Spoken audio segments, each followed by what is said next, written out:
This is Jonathan Aguilar here for Pro Boxing Fans. It's Arthur Yarde 2 press conference day ahead of December 4th. They run it back. With me is the Beast from the East, Anthony Yarde. Anthony, how you been? I've been good, man. I've been good. How are you? Yeah, good, thanks. Let's just go straight into sort of the face-off you had with Lyndon. You faced off, normal stuff, and then sort of a few words of exchange. Can you just let us know what exactly was said? I can't remember what he said. He said something, but again, he's just talking. He's talking. He's not that kind of person. He's not that kind of person. But he's clearly rattled by something. Whether that's fear, whether that's nerves, I don't know. We just see him fighting how it goes. I can't say I particularly expected that kind of animosity. Has that been building since the first fight? Where from your end does that come from? You didn't see no animosity from me. What you saw me is, again, I had to tell Pat, man. I put Pat in his place. I'm a person that respects my elders, but he was acting very, very childish again, talking about punching people in the face and stuff as a trainer. That's for the fighters. That's what fighters are meant to say to each other. And again, it's just one of them things, isn't it? No one's getting animosity out of me. Again, I didn't know. I don't look at his Instagram or nothing like that. But when Dev said about him saying about being a pussy or whatever, it's just lies, isn't it? Everyone knows how I get it cracking. Everyone knows my mentality. I went to Russia. Like, why would I not go to Manchester? I fought in Manchester before. Like, it just don't make no sense. The reason we're not fighting in Manchester, clearly in the background, the people in the background doing the business and doing the numbers know that he ain't got no fan base. And to sell out whatever place in Manchester, he ain't got a big enough fan base in Manchester. And it's easier to do it in London. That was nothing to do with me. They said to me it was in Birmingham first, October 9th. I said, cool, let's get it cracking. They said, couple bucks. I said, fantastic. Well, anyway, just want to touch, you mentioned Russia. In terms of this fight compared to the Kovalev fight, does this feel in some ways a bigger fight, given the last fight and, you want to win the rematch? How? No, that's what I'm saying. It's always a silly question for someone to say, is this fight bigger than the last? Every fight is just as important as the other. It's like you can't have hiccups in boxing. You just can't.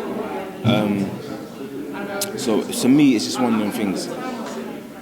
Every fight you have is just as important as the last, and that's no lies. That's just factual talking. So there's no fight for me personally that's a bigger fight. That's up to the fans, what the fans see to be the biggest fight.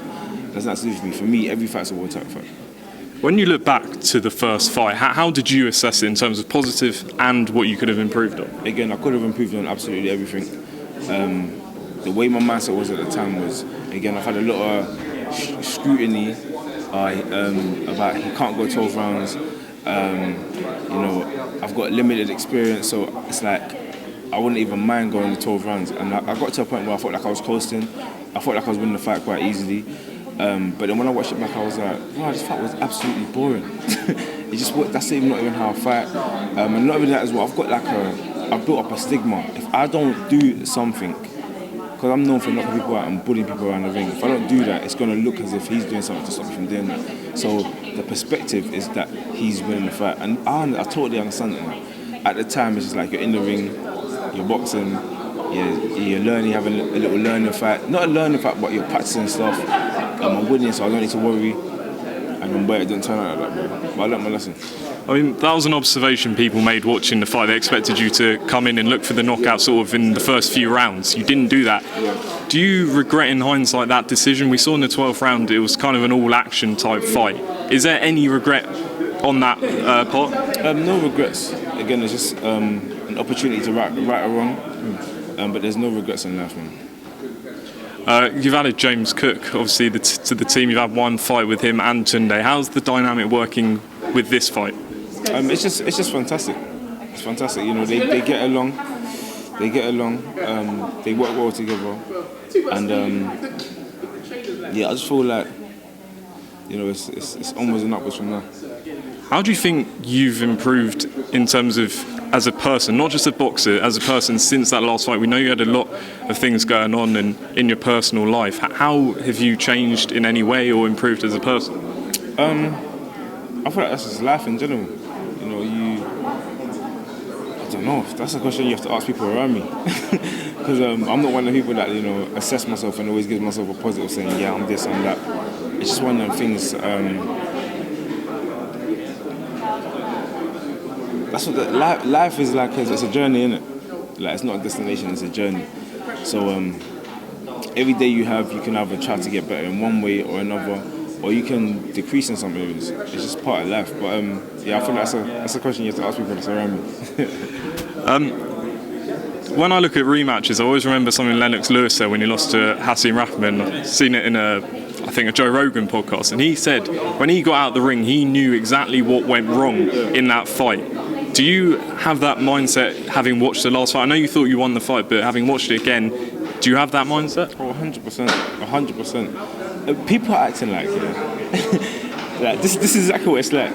Because it was an upset, people were acting like he beat me up. Like, people were acting like he won every round, and it was an extremely close fight. One judge gave it to me by 5 whole rounds, and then the other 2 judges gave it to him by 1 round. That's just boxing. That's boxing. It could have easily been a draw. It could have easily been my decision. And again, it turned out not to be his decision. It was a close fight. It was a split decision win.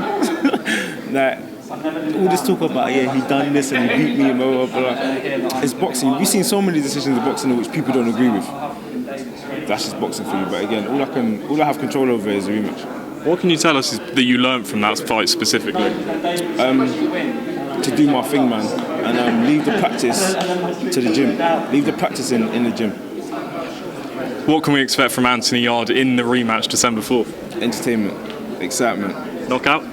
Absolutely. Anthony, just a couple more, because appreciate you giving me the time. Tyson Fury and Wilder, incredible fight a few weeks ago. What did you make of it? One of the best trilogies in history. One of the best heavyweight fights in history. Sensational. A lot of credit to both men. Do you like a possible fight between him and Dillian Whyte? Absolutely. I've been waiting for Dillian Whyte to get his chance. And I'm literally I'm excited for heavyweight boxing right now. And one more, just want to get your opinion on big fight coming up in the welterweight division, Terence Crawford and Shawn Porter, November 20th. Do you like that fight? What's your thoughts on it? Absolutely, it's a massive fight. I've seen both guys fight before. I've seen them both in person. And Terence Crawford's on another level. But again, Shawn Porter is not someone that anybody can overlook. He's an animal. So, and him on his night, he can beat any of these welterweights on his night. You saw that with the fight he gave Errol Spence. He came for that fight. And he got clipped. But again, he's a fighter. On his night, he can give anyone problems. And if the fighter if Terence Crawford ain't on his game, Shawn Porter beat him. Anthony, really appreciate the time. Best of luck December 4th. Looking forward to the rematch.